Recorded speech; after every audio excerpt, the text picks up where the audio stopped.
నాగార్జునసాగర్ శ్రీశైలం పెద్దపులుల అభయారణ్యం పరిధిలోని గంజివారిపల్లి అటవీ క్షేత్రంలో వెలిసిన పాలంకలో తొలి ఏకాదశి ఉత్సవాలు ప్రారంభం కానున్నాయి.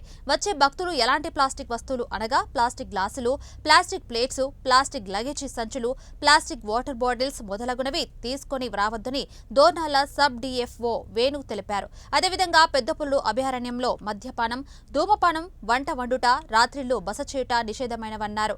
నడిచి వెళ్లే యాత్రికులకు ప్రవేశం లేదని తెలిపారు. అలాగే బైక్లకు 200, జీబులకు 800 పర్యావరణ నిర్వహణ రుసుమును చెల్లించాలన్నారు.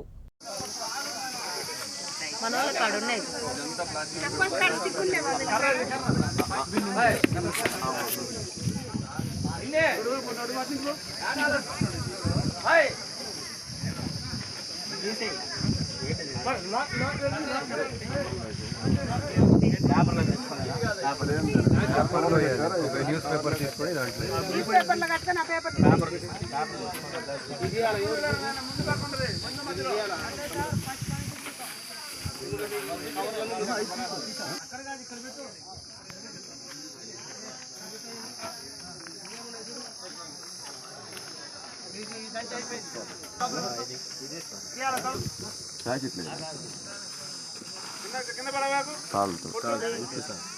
మొత్తము తీసుకొస్తాం, వేసుకొని తీసుకొస్తాం సార్.